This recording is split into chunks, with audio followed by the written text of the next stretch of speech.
جب دونوں پاؤں جوتوں کی قید سے آزاد ہوئے تو اس نے سر اٹھایا۔ فجر نے خود کو اسے تکتے ہوئے پایا تو فوراً رخ موڑ لیا۔ اس کے لبوں پر ایک نرم سی مسکراہٹ ابھری۔ فریش ہو جائیں، میں انتظار کر رہا ہوں۔ وہ اٹھ کر چلا گیا جبکہ فجر اپنے پیروں سے کھڑی ہوئی۔ ایک لمحے کے لیے تو اسے اپنے پیر محسوس ہی نہیں ہوئے۔ ہیلز پہنے رہنے کی وجہ سے اس کے پاؤں اکڑ گئے تھے۔ 15 منٹ بعد جب وہ باتھ روم سے باہر نکلی تو وجود میں ایک ٹھنڈک اور سکون کا احساس تھا۔ شفاف چہرہ اور گیلی آستین لیے وہ ڈائننگ ہال کی جانب بڑھی جہاں ایک نسبتاً چھوٹی سیاہ میز پر ولی کھانا لگا رہا تھا۔ ماحول نیم تاریک تھا اور اس تاریکی میں میز کے عین وسط میں رکھی الیکٹرک کینڈلز کی مدھم زرد روشنی ایک عجیب سا سحر طاری کر رہی تھیں۔ اس نے واقعی اسے ایک کینڈل لائٹ ڈنر بنا دیا تھا۔ فجر کے قدم ایک پل کو رکے، پھر وہ آگے بڑھ گئی۔ اس کے قریب پہنچنے پر ولی نے کرسی کھینچ کر اسے بیٹھنے کا اشارہ کیا۔ جو سامان پڑا تھا میں نے اسے اسٹیک بنایا ہے، شاید آپ کو پسند آ جائے۔ اس کی نظریں میز پر مرکوز تھیں، جیسے وہ جان بوجھ کر اسے دیکھنے سے گریز کر رہا ہو تاکہ وہ مزید انکمفرٹیبل محسوس نہ کرے۔ تمہیں کوکنگ آتی ہے؟ فجر نے کرسی پر بیٹھتے ہوئے حیرت سے پوچھا۔ اس کی آواز میں اب وہ پہلے جیسی تلخی نہیں تھی۔ پہلے تو انڈا ابالنا بھی نہیں آتا تھا، پھر نیل کے کیفے پر تھوڑا بہت سیکھ لیا، وہ مصروف سے انداز میں بتا رہا تھا۔ اس کے بیٹھنے پر اس نے کرسی کو میز کے قریب کیا۔ تھینک یو، وہ بس اتنا ہی کہہ پائی۔ اس کی یہ ساری توجہ، یہ احتیاط اسے مغلوب کر رہی تھی۔ ویلکم بیگم، وہ بس کچن کی جانب بڑھ گیا جبکہ فجر کی نظریں میز پر چنے لوازمات پر جم گئیں۔ اسٹیک کے ساتھ گارلک بریڈ اور چند سنیکس بھی فرائی کیے گئے تھے۔ کھانے کی اشتہا انگیز خوشبو سے اس کی بھوک مزید چمک اٹھی تھی۔ وہ ٹھنڈے پانی کے جگ اور 2 گلاس لے کر آیا اور پھر کرسی کھینچ کر اس سے تھوڑے فاصلے پر بیٹھ گیا۔ شروع کریں، میں جانتا ہوں آپ کو بھوک لگی ہے۔ فجر نے چھری کانٹا اٹھایا اور اسٹیک کا ایک ٹکڑا کاٹنے کی کوشش کی۔ شٹر شٹر کرتی اسٹیک کی آواز خاموش ماحول میں گونجی۔ وہ گرم تھی۔ اس نے چھری واپس رکھی اور کانٹے سے ایک نگٹ اٹھا لیا۔ ویسے اگر باہر گرمی نہ ہوتی تو میں یہ ٹیبل باہر بالکونی میں لگاتا۔ ولی نے خود چھری کانٹے سے اسٹیک کے چھوٹے چھوٹے مناسب ٹکڑے کرتے ہوئے اس کی پلیٹ میں رکھ دیے۔ وہ اس کے کھانے میں بھی آسانی پیدا کر رہا تھا۔ فجر نے حیرت سے اپنی پلیٹ اور پھر اس کے چہرے کو دیکھا۔ اس شخص نے یہ سب کہاں سے سیکھا تھا؟ یہ آداب، یہ خیال رکھنے کا انداز، وہ یہ کہاں سے سیکھ کر آیا تھا؟ تم تو کہہ رہی تھے کہ ہمارے رشتے کا رئیس کو پتہ نہیں چلنا چاہیے، اب تم نے اتنے لوگوں کے سامنے چیخ چیخ کر اعلان کر دیا ہے، اس کا کیا؟ فجر نے بھویں سکیڑ کر اسے دیکھا۔ وہ اب خود کو سنبھال چکی تھی اور معاملات کو اپنے کنٹرول میں لانا چاہتی تھی۔ اس کی بات سن کر وہ ہنس دیا، پھر نظریں اٹھا کر اسے دیکھا۔ کانٹے پر لگا نگٹ ہوا میں معلق تھا اور اب وہ جواب طلب نظروں سے اسے ہی دیکھ رہی تھی۔ بیگم، آپ اسٹیک کھائیں، بگ بی کو میں دیکھ لوں گا۔ وہ اتنا پرسکون تھا کہ فجر چڑ گئی۔ تم مجھے بیگم کہنا بند کرو گے؟ مجھے زہر لگ رہا ہے یہ لفظ، ضروری ہے بار بار یاد کروانا کہ میں تمہاری بیوی ہوں؟ وہ تب کر بولی۔ ولی نے بامشکل اپنے لبوں پر آئی مسکراہٹ کو روکا۔ آپ کو لگتا ہے آپ میری بیوی ہیں، اس لیے میں آپ کو بیگم کہتا ہوں؟ اس نے سنجیدگی سے مگر آنکھوں میں شرارت لیے فجر کو دیکھا۔ وہ اس کی بات پر الجھ گئی۔ تو پھر کیوں بلاتے ہو؟ اس نے بیزاری سے پوچھا۔ اس پر ولی نے چھری کانٹا میز پر رکھا، کرسی پر ذرا سا آگے ہو کر اور اپنی کوہنیاں میز پر ٹکائیں۔ اس کی گہری نظریں فجر کے چہرے پر جمی تھیں۔ شطرنج کھیلی ہے کبھی آپ نے؟ اس کے غیر متوقع سوال پر فجر نے سر ہاں میں ہلایا۔ شطرنج کی بساط پر سب سے اہم مورا بادشاہ کا ہوتا ہے، لیکن سب سے کمزور بھی۔ وہ ہر سمت میں صرف ایک قدم چل سکتا ہے۔ ساری فوج اس کی حفاظت کے لیے مرتی ہے، کرتی ہے، لیکن وہ خود بے بس ہوتا ہے۔ وہ ایک لمحے کو رکا، جیسے اس کی توجہ کو مکمل طور پر اپنی گرفت میں لے رہا ہو، مگر پھر بساط پر ایک اور مورا ہوتا ہے، وزیر، جسے بیگم بھی کہتے ہیں۔ وہ شطرنج کا سب سے طاقتور مورا ہے۔ وہ کسی بھی سمت میں جہاں تک چاہے جا سکتی ہے۔ وہ حملہ کرتی ہے، دفاع کرتی ہے، بادشاہ کو بچاتی ہے اور مخالف کی پوری فوج کو تہس نہس کر سکتی ہے۔ وہ اکیلی پوری بساط کو کنٹرول کرتی ہے۔ بادشاہ نام کا حاکم ہوتا ہے، اصل طاقت تو بیگم کے ہاتھ میں ہوتی ہے۔ اس نے اپنی کتھی آنکھوں سے فجر کو دیکھا، جن میں ایک عجیب سی چمک تھی۔ جب میں آپ کو دیکھتا ہوں تو مجھے وہ بے بس بادشاہ نظر نہیں آتا جس کی حفاظت کرنی ہے، مجھے وہ بیگم نظر آتی ہے، طاقتور، آزاد، جو اپنی جنگ خود لڑنا جانتی ہے، جو کسی بھی سمت میں جانے کی ہمت رکھتی ہے۔ میں آپ کو بیگم اس لیے نہیں کہتا کہ آپ میری بیوی ہیں۔ میں آپ کو بیگم اس لیے کہتا ہوں کیونکہ میں آپ کی طاقت کو تسلیم کرتا ہوں۔ آپ وہ ملکہ ہیں جو اپنی بساط کی خود حاکم ہیں۔ اس کی آواز ہال کی خاموشی میں تحلیل ہو گئی۔ فجر سحر زدہ سی اسے دیکھتی رہ گئی۔ اس کے پاس کہنے کو کچھ بھی نہیں بچا تھا۔ ولی نے اس کے ہر دفاع، ہر اعتراف کو ایک ہی بار میں پاش پاش کر دیا تھا۔ وہ لفظ بیگم جسے وہ اپنی قید کی زنجیر سمجھ رہی تھی، وہ تو اس کی طاقت کا اعتراف تھا۔ اس شخص نے اس کے سب سے بڑے خوف، اس رشتے کی حقیقت کو ایک ایسی طاقتور اور خوبصورت مثال میں بدل دیا تھا کہ اس کے پاس کوئی جواب نہیں تھا۔ چند لمحے اسے یوں ہی دیکھنے کے بعد آخر وہ تب کر بولی، آواز میں طنز بھرنے کی ناکام کوشش کر رہی تھی، اور تم کون ہو بادشاہ؟ اس پر وہ کھل کر ہنس دیا۔ اس کی ہنسی کی گونج اس پرسکون ماحول میں کھنکی۔ بیگم، میں پیادہ ہوں، شطرنج کا سب سے معمولی سپاہی جسے آپ کو کامیاب ہوتے دیکھنا ہے، وہ پیادہ جسے آپ کی حفاظت کے لیے ہر چال چلنی ہے، چاہے اس میں قربانی کیوں نہ ہونا پڑے۔ فجر نے ایک گہری سانس بھری، جیسے اس کے جواب کو اپنے اندر اتار رہی ہو، اور پھر سج رکھ کر دوبارہ کھانے کی طرف متوجہ ہو گئی۔ وہ اب کوئی بحث نہیں کرنا چاہتی تھی۔ خاموشی سے وہ ان سٹیک کے ٹکڑوں کو کھانے لگی جو ولی نے خود اس کے لیے کاٹے تھے۔ کچھ دیر تک دونوں کے درمیان صرف چھری کاٹے کی مدھم آواز آتی رہی۔ یہ ایک عجیب سی خاموشی تھی جس میں طراو نہیں بلکہ ایک ناقابل بیان سکون تھا۔ تو بادشاہ کون ہے؟ وہ الجھی۔ بادشاہ وہ تو بگ بی ہیں، اس بساط کے اصل حکمران۔ فجر نے اس کی طرف دیکھا۔ اس کی آنکھوں میں ایک نئی چمک تھی۔ یہ جو بساط بچھی ہے نا، اس میں 3 ہی اہم مہریں ہیں جن کی چالیں سب سے زیادہ معنی رکھتی ہیں۔ ایک ملکہ جو ہر سمت جا سکتی ہے اور طاقت کا محور ہے، ایک بادشاہ جو تخت پر بیٹھا ہے اور جس کی حفاظت سب کی ذمہ داری ہے، اور ایک پیادہ جو ان دونوں کے درمیان پل کا کام کرتا ہے۔ فجر نے اپنے آبرو اچکائے۔ تو تمہارا مطلب ہے تم اس بادشاہ کے لیے مجھے بچا رہی ہو؟ اس کی آواز میں طنز تھا جو اس کی حیرت کو چھپانے کی ناکام کوشش تھی۔ ہاں، بادشاہ نے ہی تو بھیجا تھا پیادے کو۔ ولی نے سکون سے سر ہلایا۔ پیادہ بادشاہ کی خدمت کرتا ہے، اور اگر اس خدمت میں ملکہ کی حفاظت بھی شامل ہو تو اس سے بہتر کیا ہو سکتا ہے؟ اس نے آہستگی سے کہا، جیسے اسے فجر کی بے چینی کا علم ہو۔ مجھے تو بس یہ پتا ہے کہ میرا کام آپ کو اس بساط پر محفوظ رکھنا ہے۔ فجر نے چھری کاٹا رکھ دیا۔ اور اگر مجھے تمہاری حفاظت نہیں چاہیے ہو تو؟ وہ اطمینان سے مسکرایا۔ پیادے کی سب سے بڑی خوبی یہی ہے کہ اسے اپنی بیگم پر پورا بھروسہ ہوتا ہے۔ اگر آپ کو لگتا ہے کہ آپ اپنی جنگ خود لڑ سکتی ہیں تو میرا کام آپ کے راستے سے رکاوٹ ہٹانا ہے تاکہ آپ کو کوئی پریشانی نہ ہو۔ میں ہمیشہ آپ کے آس پاس رہوں گا، آپ کی حمایت میں، آپ کی ہر چال میں۔ وہ اسے دیکھتی رہی۔ ولی نے اپنی بات جاری رکھی، اور بگ بی وہ تو خوش ہوں گے کہ ان کی بساط پر ایک مضبوط ملکہ اور ایک وفادار پیادہ موجود ہیں۔ فجر نے گہرا سانس لیا۔ اس کے ذہن میں نئے خیالات ابھر رہے تھے۔ یہ تعلق، یہ الفاظ، یہ سب کچھ اس کے لیے نیا اور حیران کن تھا۔ اگر میں چاہوں کہ تم صرف میرے لیے کھیل کھیلو تو کیا کرو گے؟ فجر نے اسے چھیڑا۔ ولی نے اپنے ہونٹوں پر ہنسی روکی۔ بیگم، پیادے کا مقصد ہی یہ ہوتا ہے کہ وہ اپنی ملکہ کو فتح دلائے۔ بادشاہ تو صرف نام کا ہوتا ہے، اصل طاقت تو ملکہ کے پاس ہوتی ہے، اور پیادہ ہمیشہ اپنی ملکہ کے لیے ہی اپنی چال چلتا ہے۔ اس نے فجر کی آنکھوں میں گہری نظر ڈالی۔ آپ کو فتح یاب دیکھنا ہی میری سب سے بڑی جیت ہے۔ وہ اسے دیکھتی گئی۔ یہ پیادہ اسے ہر طرح سے گھیر رہا تھا، اس کے دفاع کو ایک ایک کر کے توڑ رہا تھا۔ لیکن ایک بات یاد رکھیے گا، اس نے اپنی کرسی تھوڑی اور قریب کی اور سرگوشی کے انداز میں کہا، شطرنج میں کبھی بھی پیادے کو کمزور نہیں سمجھنا چاہیے، کیونکہ کبھی کبھی سب سے غیر متوقع چال وہی چلتا ہے۔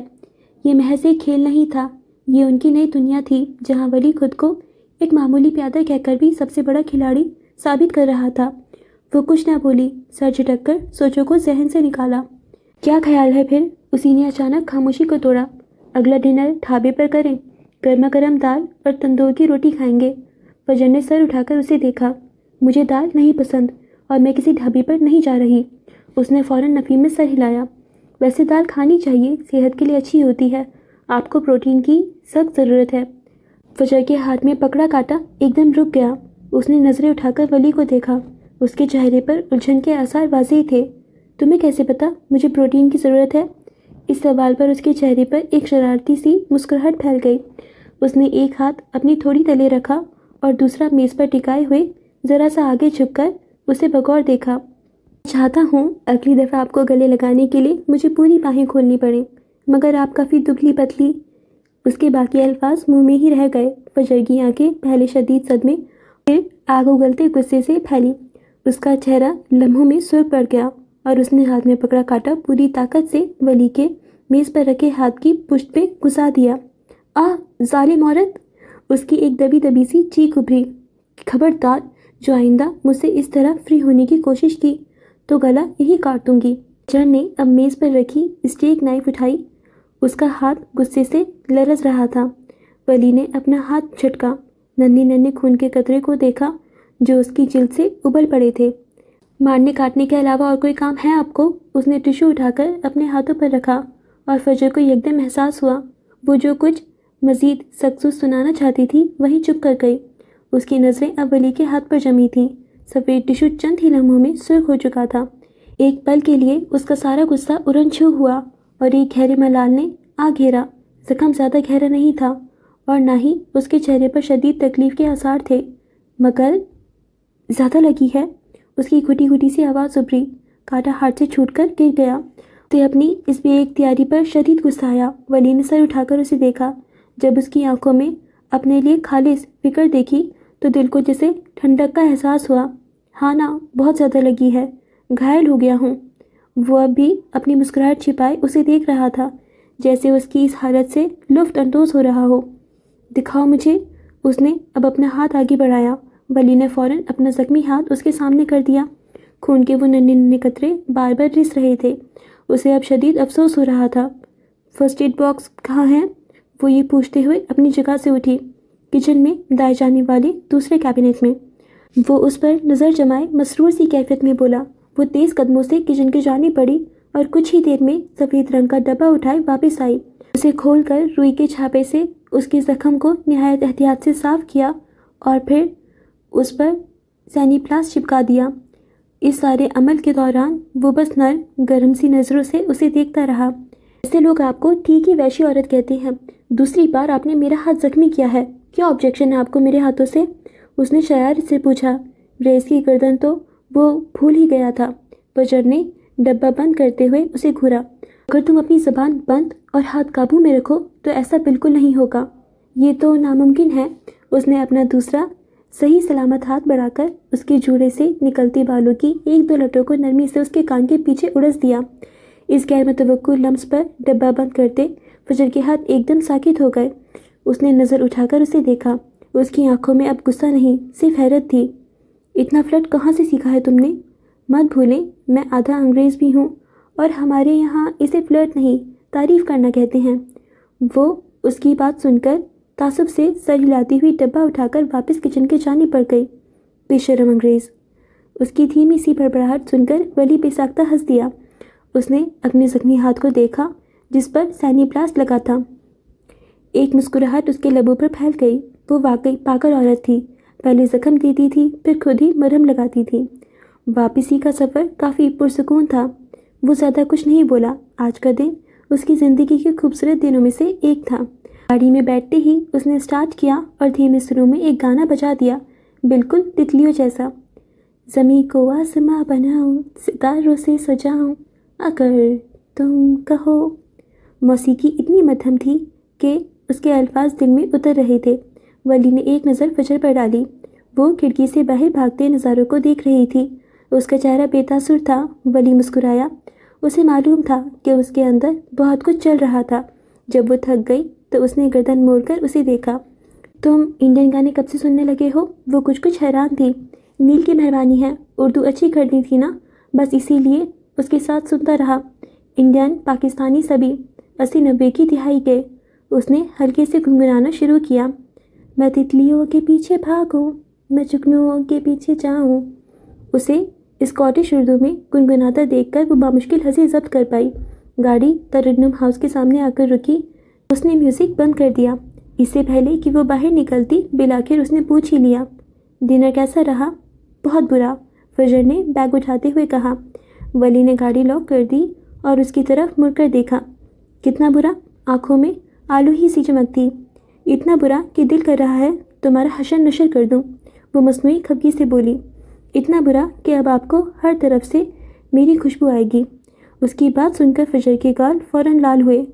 لاک کھولو ورنہ سچ میں ہاتھ کاٹ دوں گی، اس نے ولی کے جملے پر اثر زائل کرنے کے لیے غصے سے کہا۔ اس نے مسکراتے ہوئے لاک کھول دیا۔ آج فجر کو بہت تنگ کر لیا تھا، آج کے لیے اتنا کافی تھا۔ وہ تیزی سے باہر نکلی۔ اس نے ذرا جھکتے ہوئے کہا، صبح لینے آؤں گا، تیار رہنا۔